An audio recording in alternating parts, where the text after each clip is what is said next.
الله أكبر الله أكبر الله أكبر الله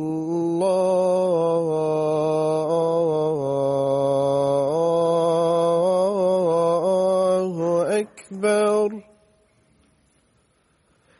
أشهد أن لا إله إلا الله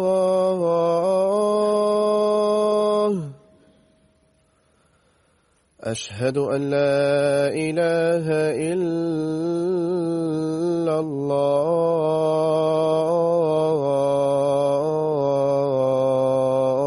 الله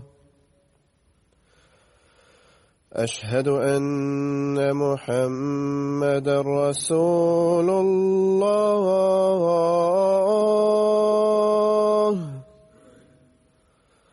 أشهد أن محمدا رسول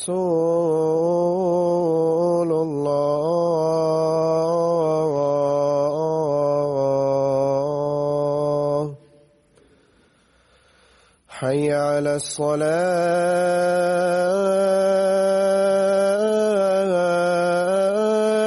الصلاة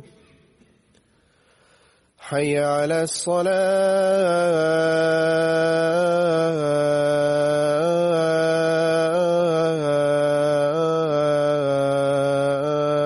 الصلاة حي على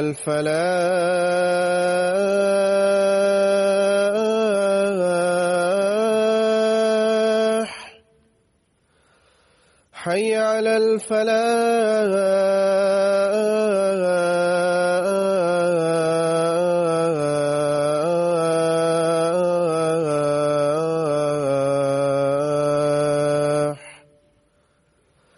الله أكبر الله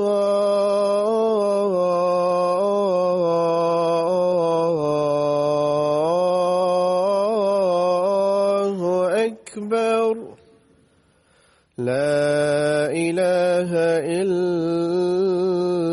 الله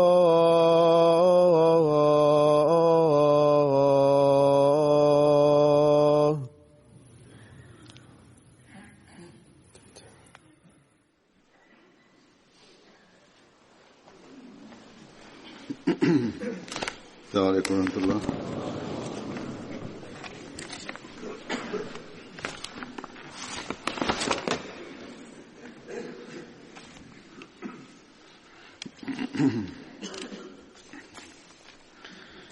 أشهد أن لا إله إلا الله وحده لا شريك له وأشهد أن محمدا عبده ورسوله أما بعد فأعوذ بالله من الشيطان الرجيم بسم الله الرحمن الرحيم الحمد لله رب العالمين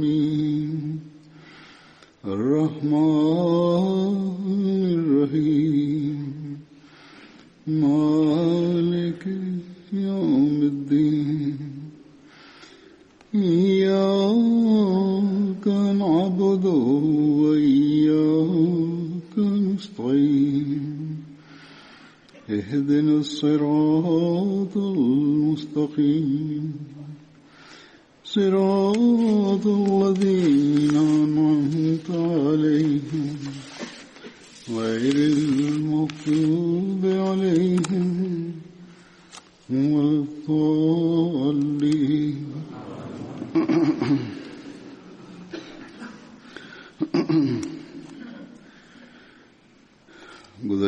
गुज़श्ता जुमे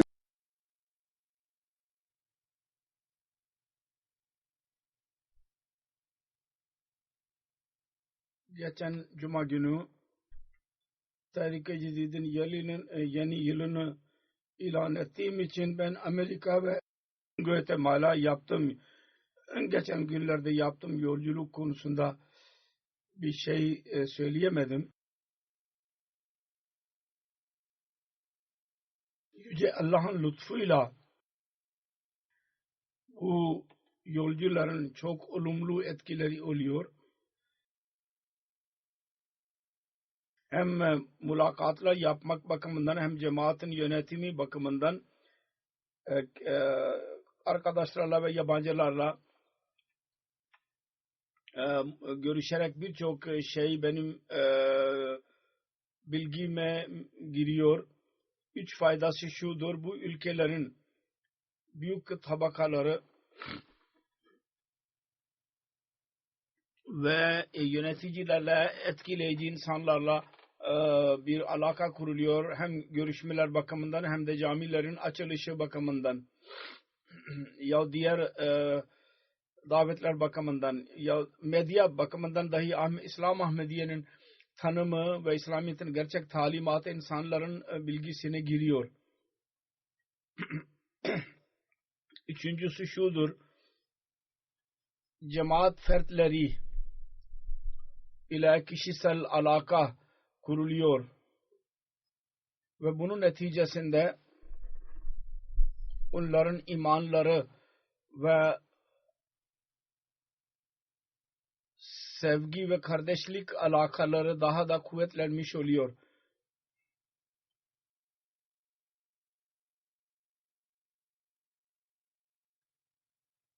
Halife ve cemaat üyeleri arasında kişisel olarak, direkt olarak görüşmek ve dinlemek ile olağanüstü bir şekilde değişiklikler görülüyor ve hisler dahi uyanıyor.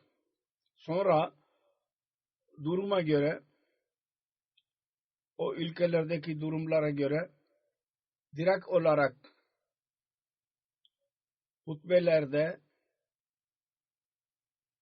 onlarla ben konuşuyorum. Bu yolculuk esnasında Amerika'da Yüce Allah'ın lütfuyla 3 caminin açılışını yapabildim. Allah-u Teala lütfetti. Yüce Allah bu camileri namaz kılanlarla daima dolu tutsun ve cemaat üyelerinin ihlaslarını daha da artırsın. Çocuklar, gençler, kadın ve erkekler, her nereye gittiysem önce Philadelphia'da, sonra Houston, sonra da Washington, zamanlarının çoğunu caminin etrafında, çevresinde geçirdiler. Anne babanın çocukları yahut akrabaları bana yazıyorlar: sizin gelmenizle çocukların rolü buydu, hemen camiye gidelim diyorlardı ve bir alaka kuruluyordu. Hilafet ile bir belli ediyorlardı alakayı. Sonra camiye gelerek camide geçiriyorlardı zamanların çoğunu. Amerika'da bu sefer siyasi ilticada bulunanların, Pakistanlıların birçok sayıları vardı. Onlar çok zor durumdan geçerek Malezya, Tayland, Sri Lanka ve Nepal'den geldiler Amerika'ya. Onlarla görüştüm. Bazen çok hissi bir durum söz konusu oluyor. Bazı kimseler çok fazla hissi oluyorlardı. Dua ediyorum Allah-u Teala onlara burada kolaylık versin ve bu his daima onlarda üstün kalsın ki onlar dinlerini dünyadan üstün tutmalıdırlar ve dünyadaki parlaklığa batmamalıdırlar.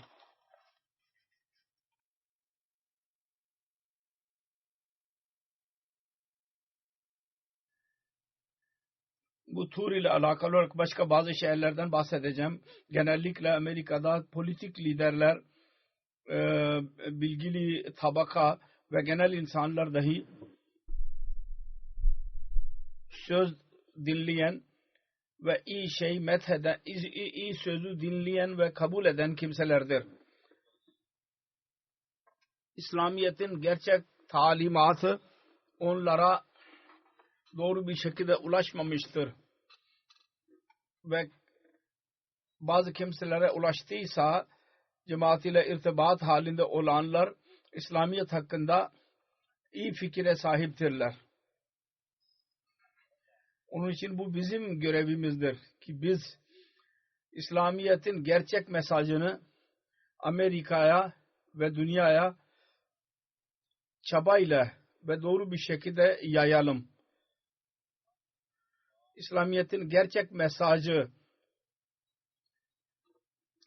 gayrimüslimler için gözler açıcı oluyor ve İslamiyet'in güzel ve barış dolu talimat saatini açıklayandır. Aynı şekilde Müslümanlara dahi güvence veriyor. Onlar dahi biliyorlar, gayri Ahmedi Müslümanlar, ki gerçek İslam nedir? Onun için aşağılık komplekse hiç gerek yoktur. Ve genellikle bu tecrübe her yerde oluyor. Ve Amerika'da da oldu. Gayri Ahmedi Müslümanlar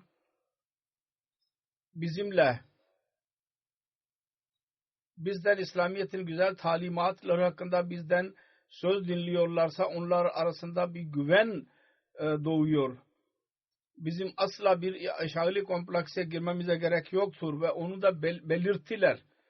Hatta İslamiyet dünyanın meselelerinin hallidir. Barışın vasıtasıdır. İktisat ve toplumsal meselelerin halline doğru dahi İslamiyet'in talimatı bize yol göstermektedir. Bazı gayri Ahmedi Müslümanlar bundan bahsettiler. Bana bizim toplantılarımıza gelenler dediler ki İslamiyet'in güzel talimatı siz nasıl sunuyorsanız asıl yol da budur. Gayrimüslimler bu mesajı dinleyince hayret içinde kalıyorlar ve kendi düşüncelerini dahi belirtiyorlar. Eğer İslamiyet'in talimatı bu ise şüphesiz bu başarıya ulaşan bir talimattır. Bazı misafirlerin fikirlerini ileri sürüyorum. Etkilerini Philadelphia'da caminin Beytül Afiyet adlı caminin açılışı yapıldı. Orada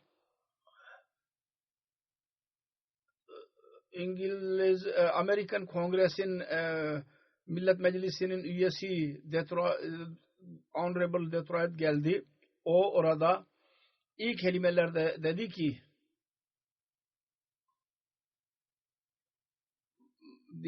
bana dedi ki ben büyük bir şehirde size hoş geldiniz diyorum. Bu kardeşlik şehridir. Philadelphia tarafından yöneticiler tarafından ben bir Müslüman cemaatine söylemek istiyorum.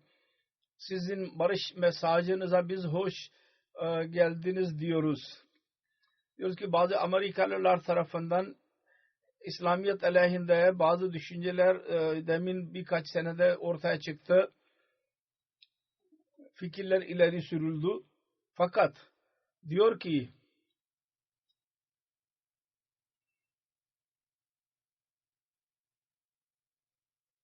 ben size şunu söylemek istiyorum. Buranın çoğu hoş geldiniz diyor size. Biz sizinle beraberiz. Nefret ve taassuba aleyhindeyiz biz duruyoruz. Sonra kendi fikirlerini ileri sürerek dedi ki siz barış ile alakalı çok güzel talimat ileri sürdünüz. Mesaj verdiniz. Maalesef biz Amerika'da karanlık bir devirden geçiyoruz ve bu devirde bu mesaj çok etkileyiciydi. Çok olağanüstüydü. Bundan anlaşılıyor ki Müslümanlar yalnız Amerika'da değil bütün dünya için ne kadar önemlidir. Sonra diyor ki istikbalda gelecekte biz barışa muhtacız. Philadelphia'nın din hürriyeti konusunda bir önemi vardır. Philadelphia hakkında meşhurdur ki orada din hürriyeti için ve her dine hürriyet vermek için bir anlaşma yapıldıydı. Bunun bir önemi var ve bu yer sizin caminiz için çok olağanüstü muazzam bir yer olacak. Öyle ortaya çıkacak. ispat olunacak. İşte bu düşüncelerdir. Aynı şekilde oranın belediye başkanı dahi geldi.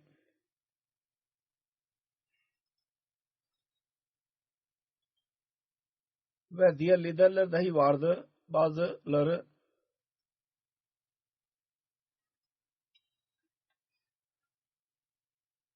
sonra belediye başkanı dahi aynısını söyledi. John Kenny Philadelphia şehrinin tarihinden anlaşılıyor ki din hürriyeti bu şehrin temel usulleri arasındadır. Bu şehir bu temel üzerinde kuruldu. Biz değişik alakalardan, değişik kavimlerden olabiliriz. Fakat her gelene biz hoş geldiniz diyeceğiz.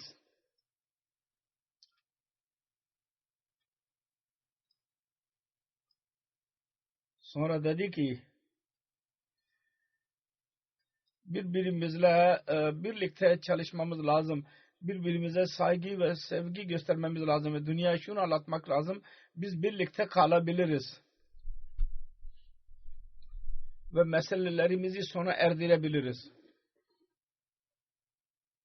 Çocuklarımızın meselelerini de sona erdirebiliriz.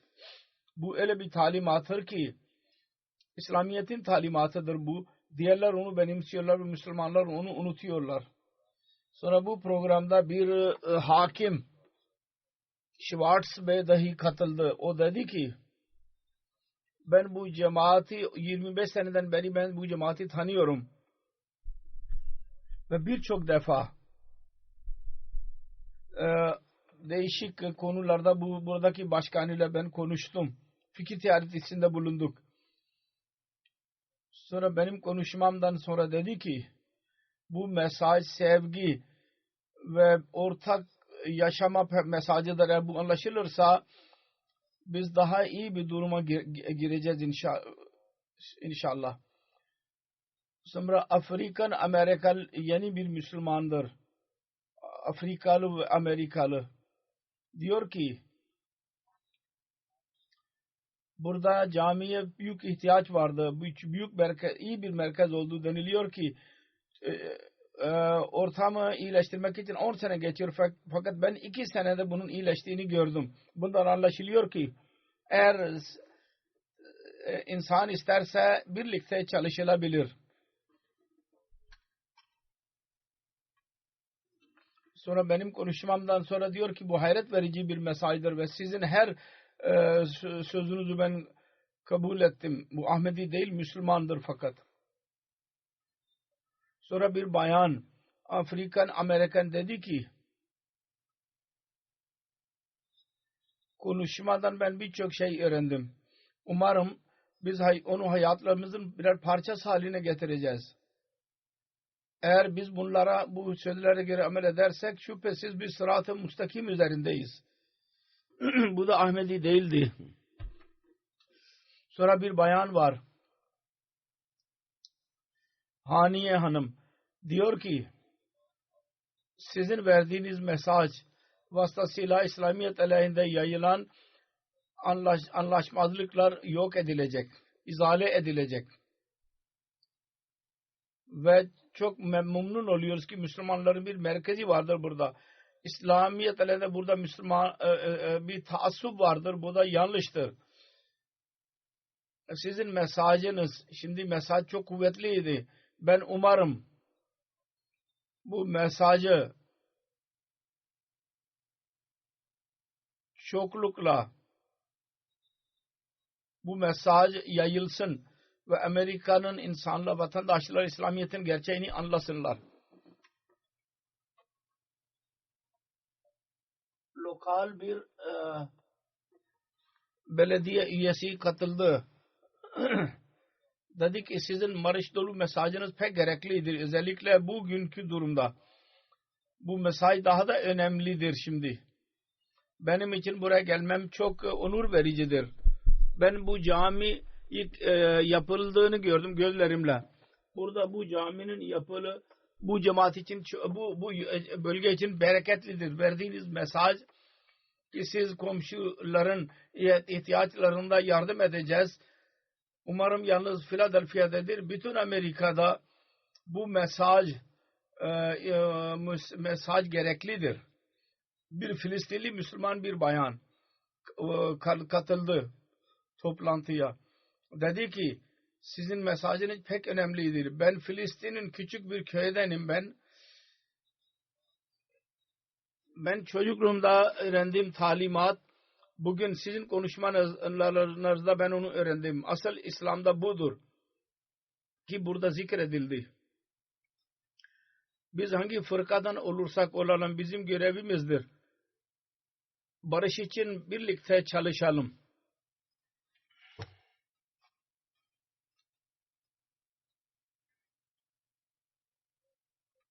Sonra diyor ki siz gerçek manada bütün Müslümanlara temsilcilik yaptınız.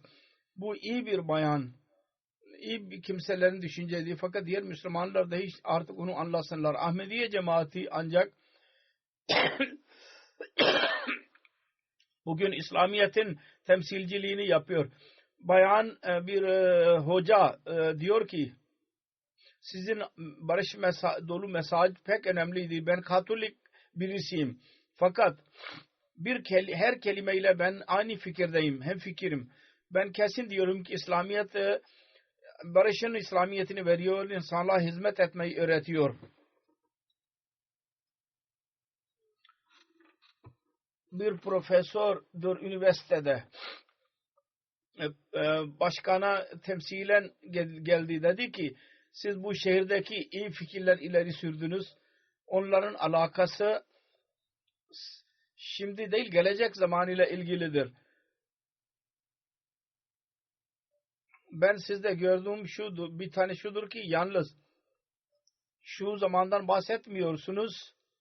Aksine gelecek zaman siz onu gözetliyorsunuz. Geleceği ve iyi bir şekilde iyi kelimelerde benim konuşmamı methetti.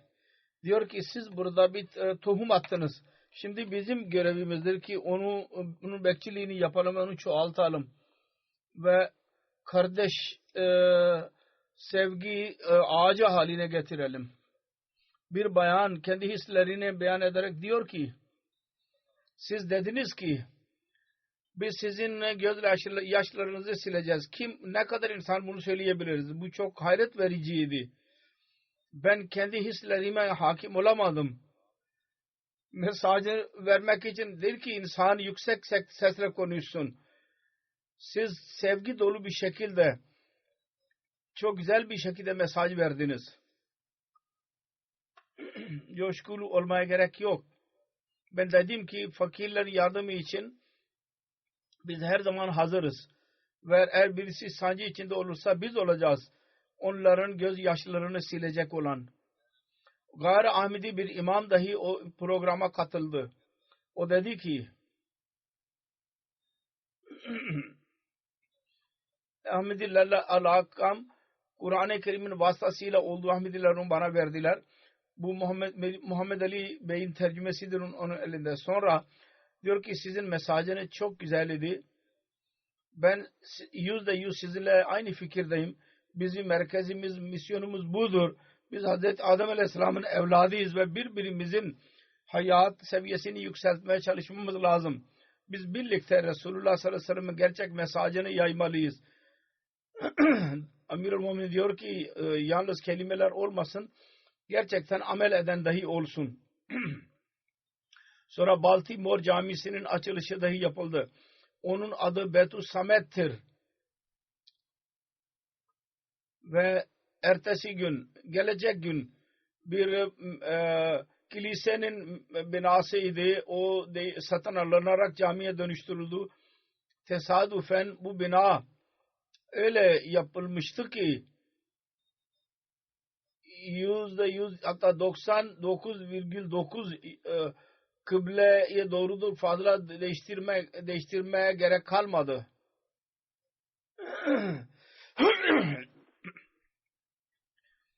Biraz ben orada beyan ettim. Burada bu cami hakkında bir şeyler söyleyeyim. 22 milyon dolar harcandı.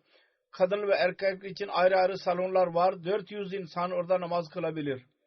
Bunun dışında bürolar var, kütüphane ve yemekhaneler vardır vesaire. Yol üzerindedir, ana yol üzerinde. Bu yol üzerinde 45 bin araba geçiyor o yol üzerinden. Baltimore'un belediye başkanı geldi. Dedi ki siz barışla alakalı olarak bir şey söylediniz.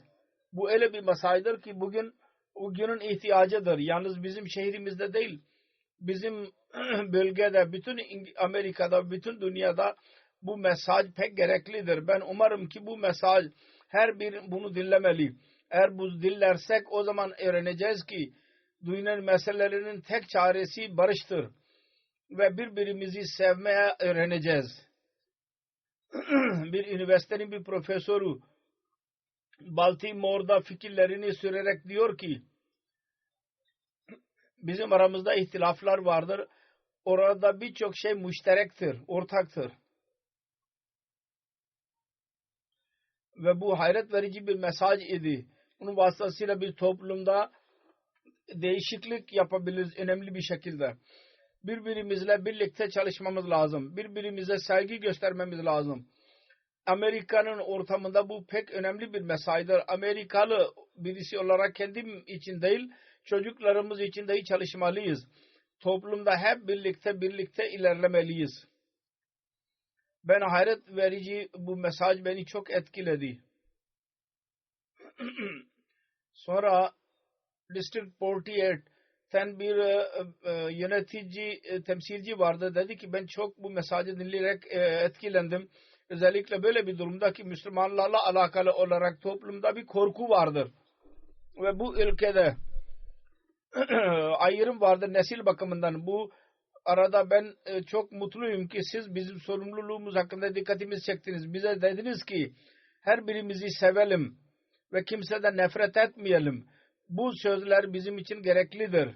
Sevgi, barış ve insaf Baltimore için bu üstün değerleri elde etmeye çalışmak muhtaçtır. Bunun kocasıydı. Diyor ki benim karım dedi ki bizim için pek önemlidir bu mesaj. Diyor ki biz çaba sarf ederek ne kadar topluma iyilik yaparsak yapalım onun etkisi olmuyor. Ahmediye cemaatinin imamının burada olması ile ne kadar faydası olduysa Müslüman toplum yalnız burada değil bütün Amerika'da Müslüman Ahmediye cemaati en güzel rol oynamaktadır bütün ülkede. Bir papaz Father Joe dahi katıldı. O dedi ki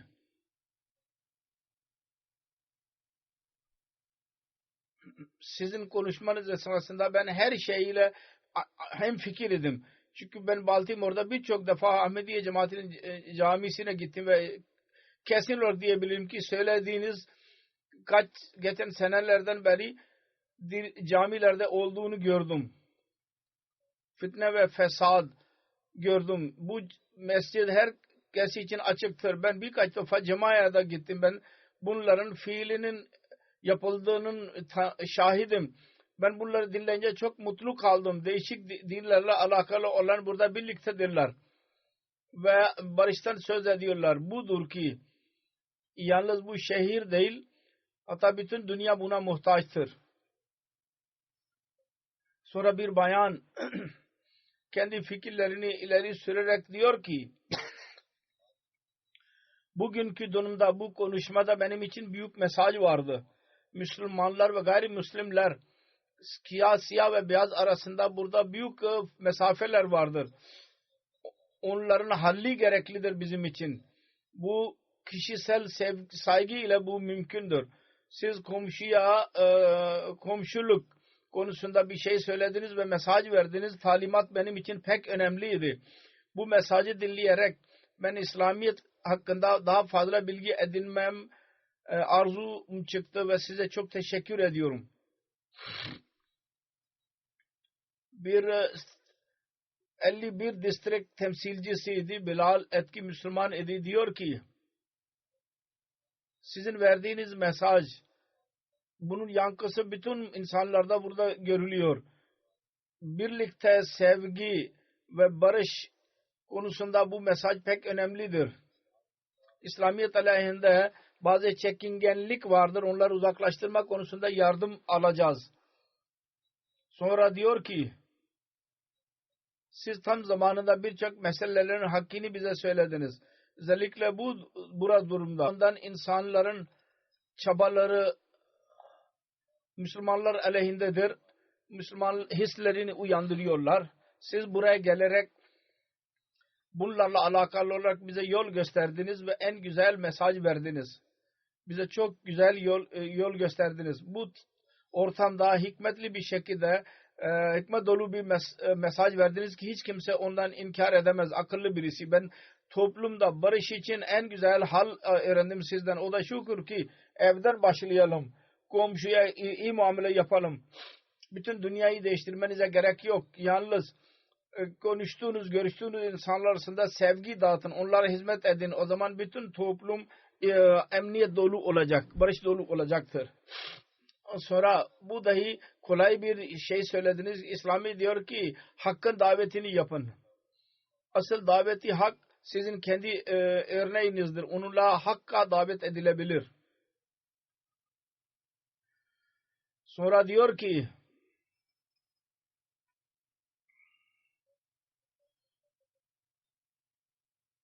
Baltimore'da Ahmediye cemaati ortaya çıktı ve toplumda olumlu bir rol oynamak için bir azım gösterdi. Bu da taklit edilmeye değer bir örnektir. Allah-u Teala Ahmediye cemaatine orada güç versin, bu örnek göstermeye devam etsinler. Bir Michelle Hanım birisi vardı Presbyterian Church'ta. Diyor ki iyi bir mesaj idi. Birlikte sevgi ve barıştan bahsettiniz. Korkuyu dağıtarak sevgi ditten, bu çok önemlidir. Caminin gayelerini beyan ettiniz. Pek güzeldir bunlar. Yapımının. Sonra komşulara güzel talimat ileri sürdünüz. Benim için bu yeni şeylerdir. Ben bugün öğrendim ki Hristiyanlıkta sevgi talimatı vardır. O da aynı şeylerdir ki medya ayrı bir şey ileri sürüyor İslamiyet hakkında.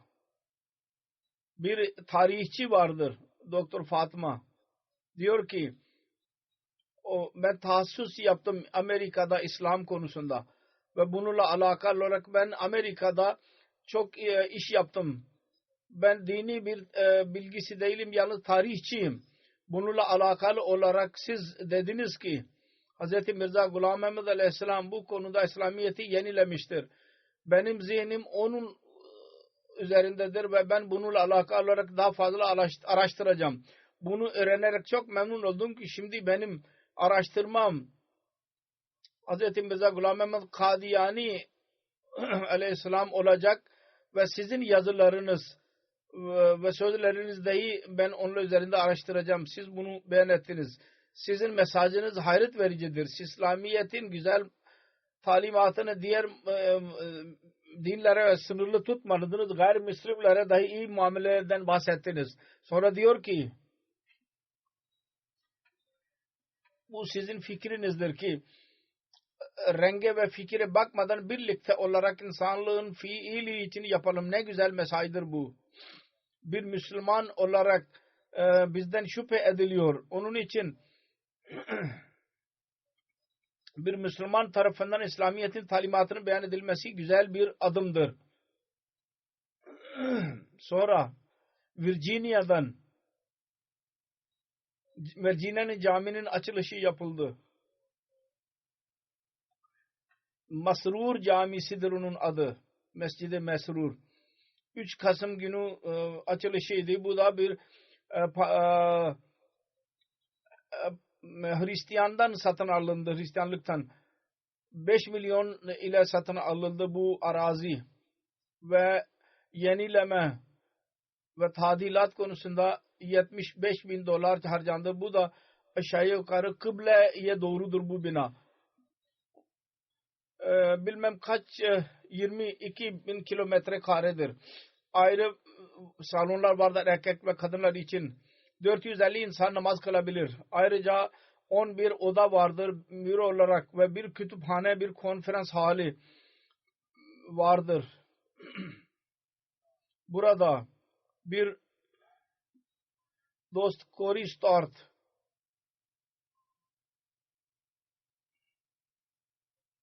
Amerika'daki Republican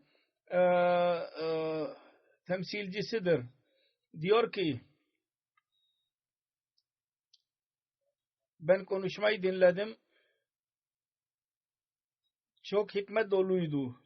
Çekiciydi. Amerika'yı ve bütün dünyayı sevgi herkesten sevelim. Kimseden nefret etmeyelim. Bunu iyi bir şekilde dinlemelidirler ve buna göre amel etmelidirler. Bugün dünyanın durumu iyi değil. Bu pek görevlidir ki din hürriyetinden bahsedelim. Onun için bu cami bizim için onur vericidir. Çünkü sizler ülke için birçok şey yapıyorsunuz. Bir misafir Matt Waters state candidate'tir Virginia'nın. O diyor ki ben konuşmayı dinledim. Daha fazla okuyacağım ve internetten bilgi edineceğim ve İslamiyet'i öğrenmek için sizin caminize gelmeye çalışacağım. Bir Hristiyan bir misafir diyor ki bugünkü duruma göreydi bu mesaj. Pek önemliydi. Biz barış mesajını dinledik. Ben çok etkilendim ve hayret içindeydim. Sonra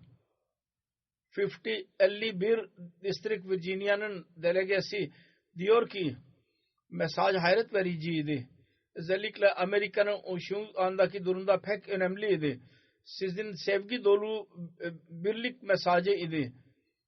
Diğerleri daha üstün tutun dediniz. Herkese hizmet edin dediniz. Bugünkü politik ortamda böyle bir mesaja ihtiyacımız var. Diğerleri üstün tutmak kendi nefsimizden bu maneviyattan dolu bir mesajdır.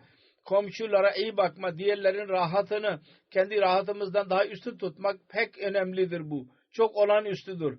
Böyle bir durumda bencillik tutulur ön planda. Fakat siz dediniz ki diğerlere önem verelim. Aynı şekilde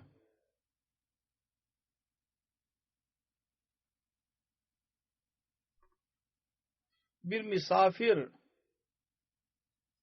Alex diyor ki ben çok etkilendim. Benim için çok hissi oldum ki ben Holocaust'ten kurtuldum. Etkileyiciydi mesaj. Sizin her kelimeniz benim ruhumu işledi. Ruhumun içine girdi. Sizin mesajınız hikmet doluydu. Biz nefret ile yaşayamayız. Nefreti yok etmek için bir tek yol vardır. O da şu ki sevgi için cihad yapılsın. Nefret sevgiyle sona erdirilsin. Bu sevgi her dinde olmalı ve bunun birçok örneği vardır. Bizim toplumda vardır. Nasıl ki sizin bu mesajınızın olduğu gibi. Fakat bugünlerde medyada gördüğümüz Amirul Muminin diyor küçük bir ekalliyat vardır. Ve medya diğerleri daha üstün gösteriyoruz. Bunun yerine sevgi yaymamız lazım. Çok hissiydi. Benimle görüştü daha sonra. Biraz hislendi ve ondan sonra ağlamaya başladı. Bu mesaj ile ben çok etkilendim dedi. Bir bayan Şinin Hanım New Jersey'de doktordur, surgical coordinator. Diyor ki İslamiyet'in güzel talimatı hakkında tekrar anlatıldı. Benim dahi aynı fikrim aynıdır. Birkaç kişinin kötülük hareketleri dışında bütün dini suçlamak doğru değil. Zulümdür. Amerika'da her gün mutlaka bir hadise, bir olay oluyor. Fakat bunun için bütün dini suçlu tutmak doğru değil, yanlıştır. Bir misafir polis bölgesinde 40 seneden beri çalışıyor. Şubesinde. Diyor ki bu mesaj bütün dünya için idi bu mesaj. Barış ve sevgi ve haklar konusunda ihtiyaca göre nasihatler edildi. Bizim burada değişik renk ve nesilden 400 binden insan burada yaşıyor ve bugünkü mesajda en önemli şey komşunun hakları ile ilgiliydi. Sonra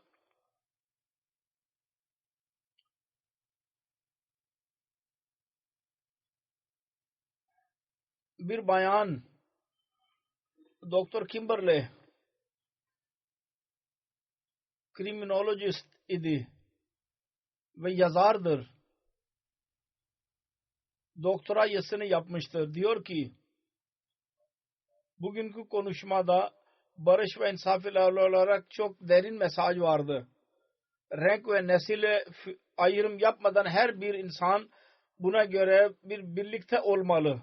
Bugünkü konuşmada siz İslamiyet'in gerçek şeklini öne koydunuz ve onun özeti barış ve insaf ve eşitlik ortamı ortaya çıkarmaktır. Sonra diyor ki fikirlerini beyan ederek hissi davrandı. Ağlayarak dedi ki gözyaşlarıyla bugünlerde barbarlık gösteriyorlar, zulüm yapıyorlar. Bazı kimseler din adı altında bizim ülkede fesat çıkarıyorlar. Onların diniyle hiç alakası yok ve bunu bilmek her insan için pek önemlidir. Bir bayan Lorraine Hanım kendi fikrini böyle beyan ediyor. Ben 30 seneden beri bu bölgedeyim ve buradaki durumu gördüm. Bugünkü tüfek ile yapılan atışları çok üzücüdür. Bu durumda sevgi mesaj pek olağanüstüydü. Ben çok mutluyum ki beni de davet ettiniz. Buraya gelerek ben Müslüman Ahmedi cemaati konusunda birçok şey öğrenmeye fırsatım elime geçti. Cami bu bölgede büyük bir şeydir. Bundan tehlike duymuyorum. Barış dolu yerdir burası. Ben Müslüman değilim. Ve bu camiye geldim. Burada hoş geldiniz dediler. Bizim toplumumuzun ihtiyacı da budur. Ben söylemek istiyorum ki şimdi burada artık daha fazla programlarımız olacak. O programlara Müslümanlar dışında diğer ülke dinlerden olan insanları da davet ediniz. Bu camilerin açılışı dışında insanların bildiği gibi Guatemala'da Humanity First'ın bir hastanesi dahi açıldı. Onun açılışı dahi vardı. Orada dahi politik kimselerle alakamız var. Orada bir belediye üyesidir. Parlamento üyesi 2 defa buraya da geldi. Hoş geldiniz demek için hava alanına da geldi. Çok iyi fikirler ileri sürdü. Ve hastane hakkında ve teşekkür etti cemaate. Cemaat bizim ülkede hastanenin açılışını yapıyor. Ve sevgi ve birlik yaratmaya çalışıyor. Sonra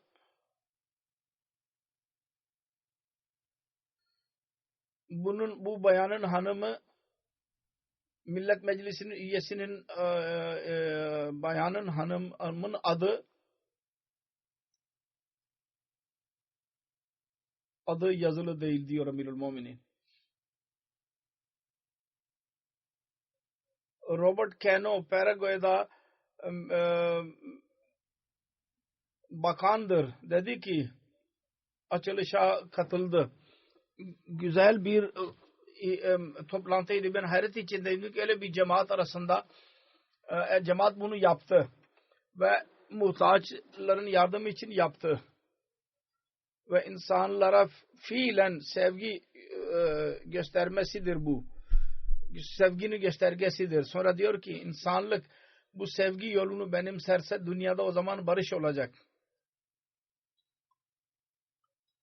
Ve İslamiyet din ve kültürü yakından öğrenmek için benim için büyük tecrübeydi. Ahmediye cemaati konusunda birçok sorun vardı.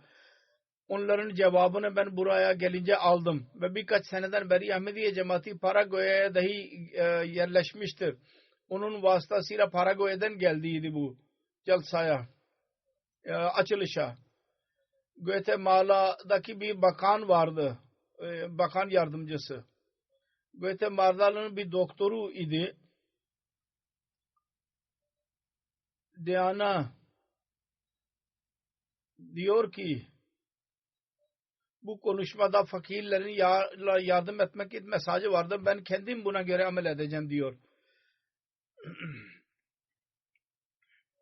Ve diyor ki Allah-u Teala'ya şükür ediyorum. Din bize bunu gösteriyor ki fakirlere yardım edelim. Ve halife kendi konuşmasında aynısını söyledi. Sonra Guatemala'nın bir yazarı, gazete temsilcisidir. Diyor ki beni en fazla etkileyen şudur ki dinde cebir yoktur. Bu dahi diğer insanlara bakmak lazım. Birbirimize saygı göstermemiz lazım. Ve bu mesaj Ahmediye cemaatinin imamı bize verdi. Sonra biz hepimizin hakları eşittir. Her insana güzel yaşama hakkı verilmeli. El Periodica'nın gazetesinin bir yazarı El Tando Kimita diyor ki iyi konuşmadan ben çok etkilendim. Sizin konuşmanızdan. Görüşme dahi güzel oldu. Söylemek isteyeceğim ki yalnız cami iyi bir projedir ve diğer şunu da söylemek istiyorum ki bu gibi projeler daha lazım bize ülkede. Bir bankanın bir bürosu memurudur diyor ki insanlara sevgi, bu özellikle sizin konuşmanızın sempati göstermek. Burada Nasır Hastanesi'ni açtınız. Onun en açık örneğidir bunun. Apaçık. Sonra bir banka müdürüdür. Diyor ki çok güzel mesaj idi. Kolay anlaşılan. Bütün Müslüman ümmet tarafından verdiğiniz insanlığa yardım etmek hepimizin görevidir.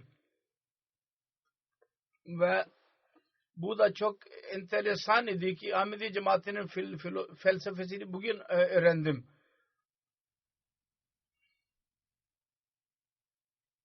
Şimdi ben daha fazla bilgi edineceğim. Guatemala daha Review of Religions'ın bir gazetesi çıkarıldı, bir mecmuası, dergisi.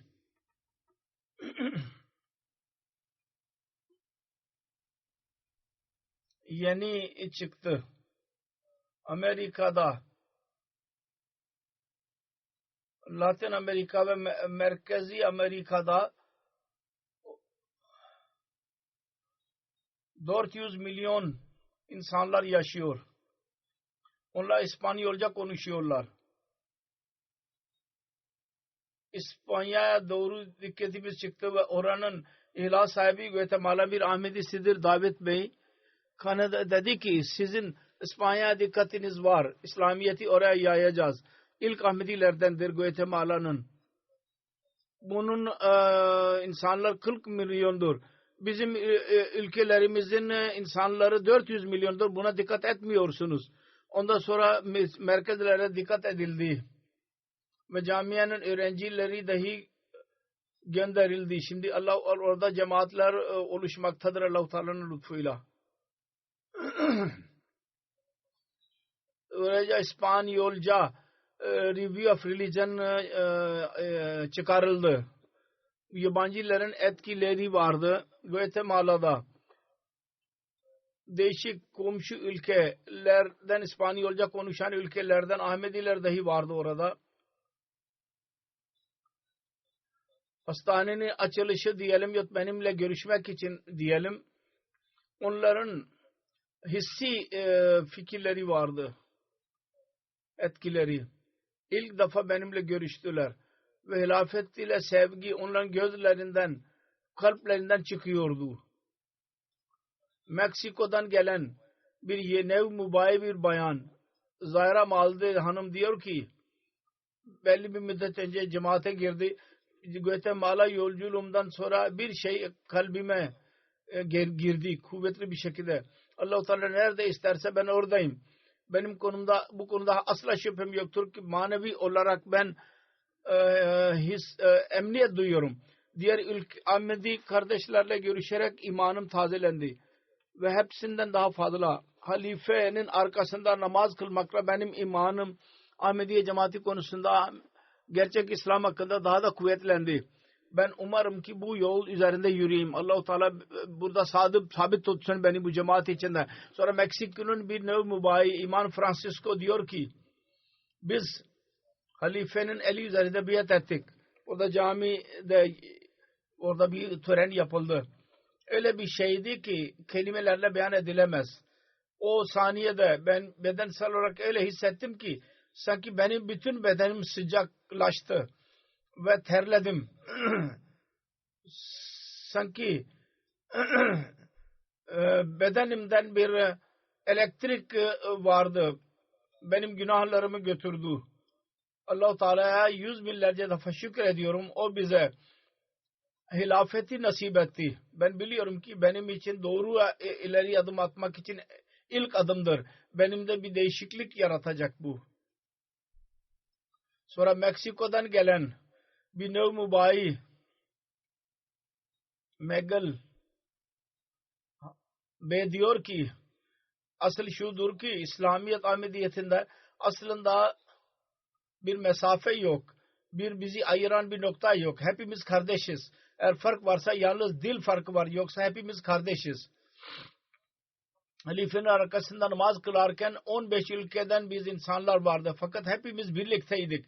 Ve bir halifenin arkasında namaz kılıyorduk. Jacinto Briona Bey diyor ki Meksiko City cemaatindendim. Bana anlatıldı ki Goethe cemaate gitme fırsatım vardır. Ben çok memnun oldum ve bunu dinleyerek ki orada halife ile görüşeceğim. Benim mutluluğum daha da çoğaldı. Biz görüştüğümüz zaman ben çok memnun oldum ki çok fazla zaman kendisiyle birlikte oturdum. Fırsatım elime geçti. Ben Meksiko City'de biraz önce cemaate gittim fakat el üzerinde biat etmek öyle bir olaydı benim hayatımdaki kelimelerle onu beyan edemem. Diyor ki ben kendi göz yaşlarımı sildim ve dedim ki benim hayatımın en güzel günüydü. Honduras'tan gelen bir nev mübayi bir bayan Rosa Hanım diyor ki ilk defa kendi ülkem dışına çıktım ve o kadar uzun yolculuk yaptım. Honduras'tan Guatemala'ya giderken 16 saat sürdü. Yolda değişik zorluklarla karşılaştım. Fakat Ahmedi cemaatinin camisini ve halifeyi gördüm. Benim bütün yok oldu zorluklarım. Cemaatin iyi insanlarla görüştüm. Benimle birlikte aile gibi davrandılar. Amerika'dan gelen Ahmedi bir bayan bana dedi ki ben onun kızı gibiyim. Bu yolculuğun en güzel parçası halife ile görüşmek idi. Ben kişisel olarak bir şey söylemedim. Çünkü hissediyordum ki ben başka bir dünyadayım. İstiyordum ki oturarak yalnız göreyim halifeyi ve sözlerini dinleyeyim. Beyan edilemez bir tecrübeydi. Bu yolculuk esnasında cemaatin talimatı ile alakalı olarak bilgim daha da çoğaldı. Ve biz orada nazım okuma fırsatı da elimize geçti. Sonra Eden Armando Bey var. Honduras'tan.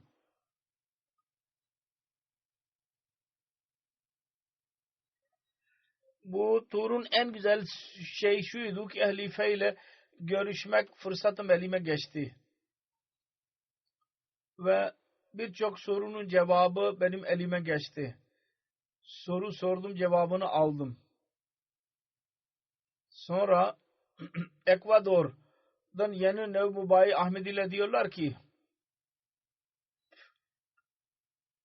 halifenin varlığıyla büyük bir hazine elime geçti.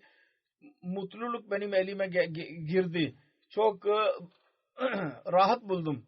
Biat esnasında siz kendi mübarek elinizi benim elimin üzerinde koydunuz. Bu öyle bir saadet idi ki daha önce bana nasip olmamıştı.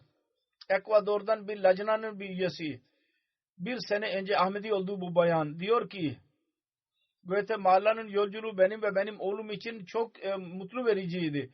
Biz ilk defa halifeyi gördük. Bizim için fırsat idi. Bizim de barış ve sevgi ve kardeşlik hissi doğdu. Görüşme esnasında benim oğlum Amirül Muminin ile sarıldı. Biz çok mutlu olduk. Biz onun için büyük bereket sayıyoruz. Mutluluk sayıyoruz. Ekvador üzücü olacak bu yolculuk. Çünkü biz Ahmedi kardeşler ve halifeyi biz çok hatırlayacağız. Umarız tekrar görüşelim Amirül Muminin ile. Sonra Guatemala'nın nev mübahi Salman Ruder Bey diyor ki Halifatul Mesih'in Guatemala'ya gelmesi bizim için çok şanslıdır.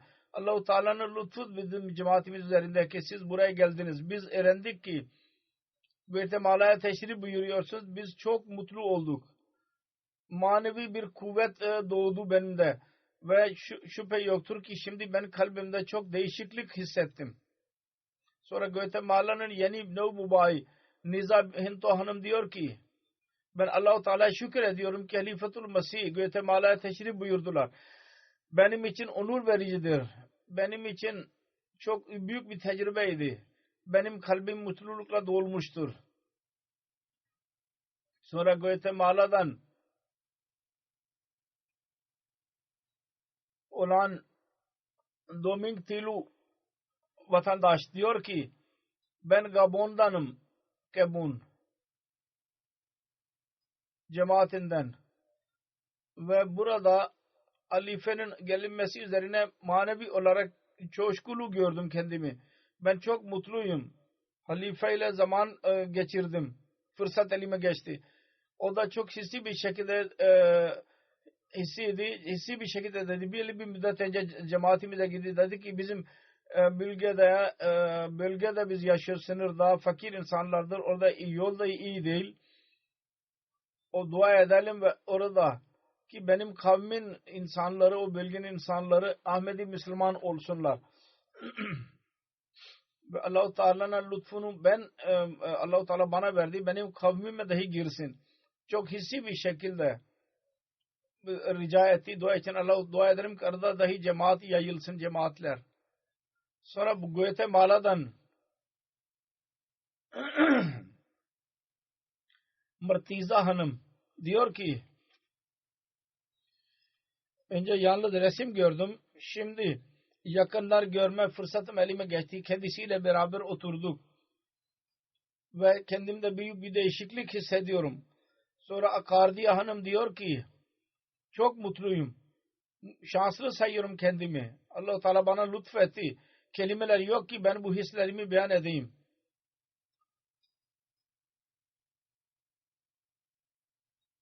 Ve imanını artırmak için rica et duada. Sonra Meksiko'dan Hatice Hanım diyor ki Allah-u Teala'ya şükür ediyorum. Halifatul Mesih ile görüşebildim. Bizim sorularımızın cevabını aldım. Benim İslamiyet'in sevgisi daha da çoğaldı. Biat etmeyle benim imanım daha da tazelendi. Yeniden canlandı. Dua rica ediyorum. Benim ve bütün cemaatin imanı daha da artsın. Yasmin Gömez diyor ki çok güzel bir hatıradır. Güzel bir tecrübedir. Benim hissim öyleydi ki ben ağlıyordum mutlulukla. Ben beyan edemiyorum. Hayatımda iyilik yapma fırsatım elime geçti. Görüşmeden sonra. Sonra başka bir Sariya Gömez Hanım'dır. Diyor ki öyle hislerim var ki kalbimin derinliğinden çıkıyor. Büyük bir tecrübe elde ettim. Allah-u Teala imanını daha da artırsın. Meksiko'dan yeni bir nev mübahi Fiyuz Bey diyor ki Cemaat ile alaka kurmak büyük bir mutluluktur. Bu benim bir mutluluğumdur ki Allah-u Teala benim dualarımı kabul etti. Ben karanlıktaydım. Allah-u Teala beni ve benim ailemi aydınlığa getirdi. Allah-u Teala bana ve benim ailemi aydınlığa getirdi. Hayatımda değişiklik yapmam bana nasip etti. Sonra soru sordu. İbadetler konusunda teselli verici cevap aldım dedi. Layla Latif Bey hanım var. Diyor ki önce televizyon vasıtasıyla tanıyordum. Şimdi görüştüm. Hisler bambaşkadır şimdi.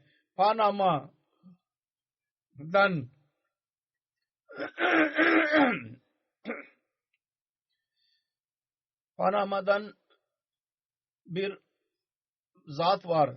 Eli doğru. Karısıyla ve kızıyla birlikte geldi. Dedi ki görüşme mutlu doluydu. Kelimelerle beyan edilemez. O kadar mutlu bir gündü. Çok sevgi dolu sevgisini gösterdi. İhlasını gösterdi. Beliz'ten gelmiş olan bir delege geldi. Golda Martina Hanım diyor ki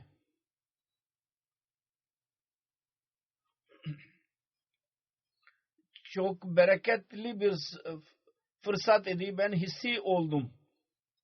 Ve daima bunu hatırımda tutacağım. Sonra başka bir üye Nicholas diyor ki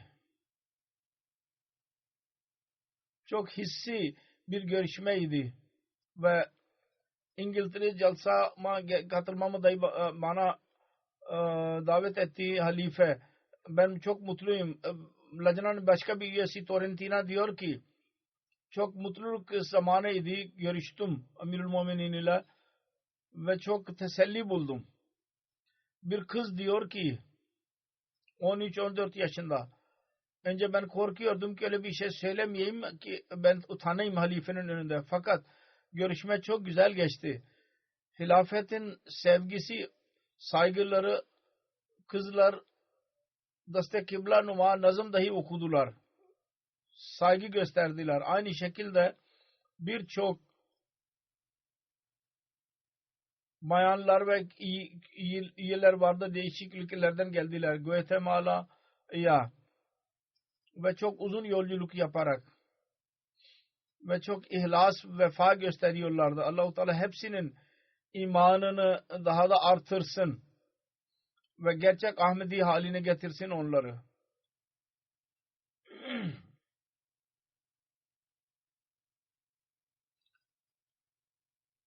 Amerika medya tarafından iş yaptılar. MTA medyası iyi ilişkileri vardır. Şimdi biraz değişiklik yapıldı fakat daha önceki takım dahi güzel iş yaptı. Amerika'da televizyon vasıtasıyla 280 bin 300 bine yakın insana mesaj ulaştı. Radyo vasıtasıyla 54 bin insana, dijital ve sosyal vasıtasıyla 2 milyon insana mesaj ulaştı. Gazeteler de benim turum ile alakalı olarak gazete haberler çıktı. 45 makale yazıldı. Baltimore Sun, Philadelphia Enquirer, Religion News Service, Boston Chronicle bunlardadır. Bunlar vasıtasıyla zannediyorlar ki 10 milyondan daha fazla insana mesaj ulaştı. Guatemala'da dahi medya iyi bir şekilde fikir ileri sürdü. Nasyonal Milli Gazete 100 bin küsürden daha fazla onu okuyanlar var. 24 Ekim günü Nasır Hastanesi'nin resmini birinci safhada yayınladılar. Başka bir gazete, Milli Gazete'nin yazarı yazdı ki Nasır Hastanesi ile alakalı olarak bir makale yazdı. Rapor Nasyonal Gazete, Nasyonal Televizyon Guatemala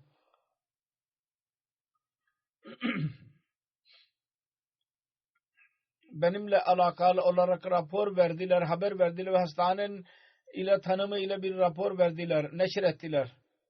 radyo ve kanalda, milli kanalda raporlar ileri sürüldü.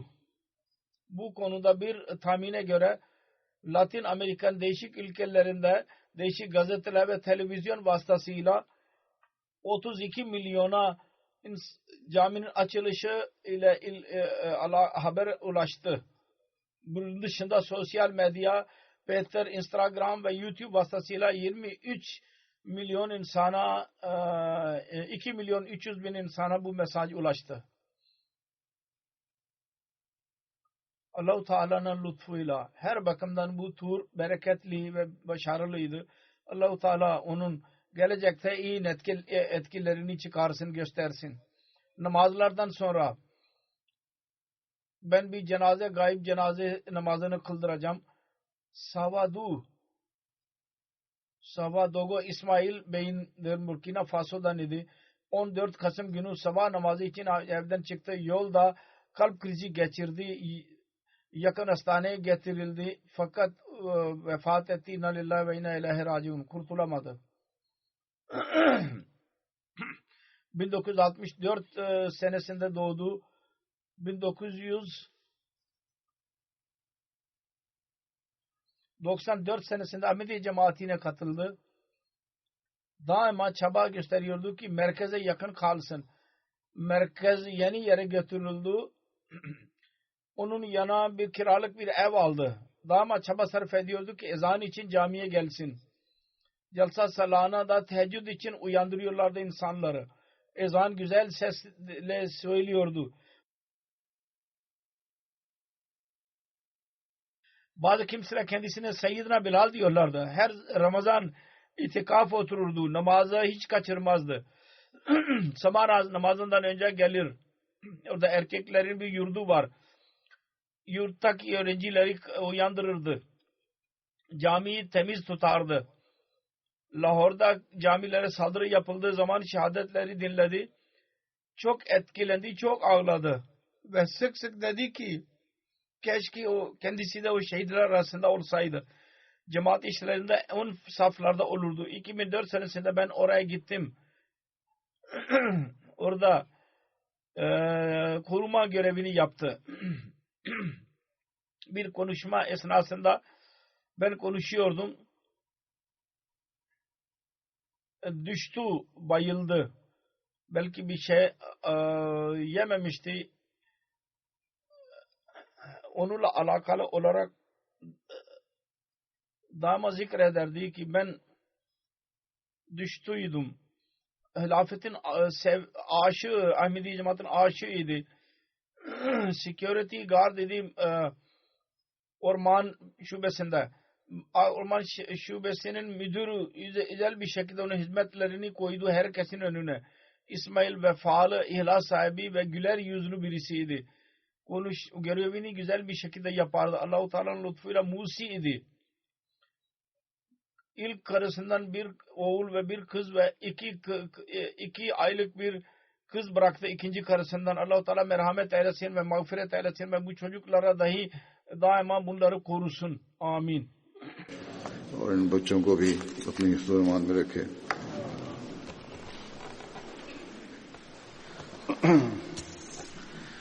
Elhamdülillah nahmaduhu ve nestainuhu ve nestağfiruhu ve nu'minu bihi ve netevekkalu aleyh ve na'uzu billahi min şururi enfusina ve min seyyiati a'malina. من يهده الله فلا مضل له ومن يضلل فلا هادي له ونشهد أن لا إله إلا الله ونشهد أن محمدا عبده ورسوله. عباد الله رحمكم الله إن الله يأمر بالعدل والإحسان وإيتاء ذي القربى وينهى عن الفحشاء والمنكر والبغي يعظكم لعلكم تذكرون اذكروا الله يذكركم وادعوه يستجب لكم ولذكر الله أكبر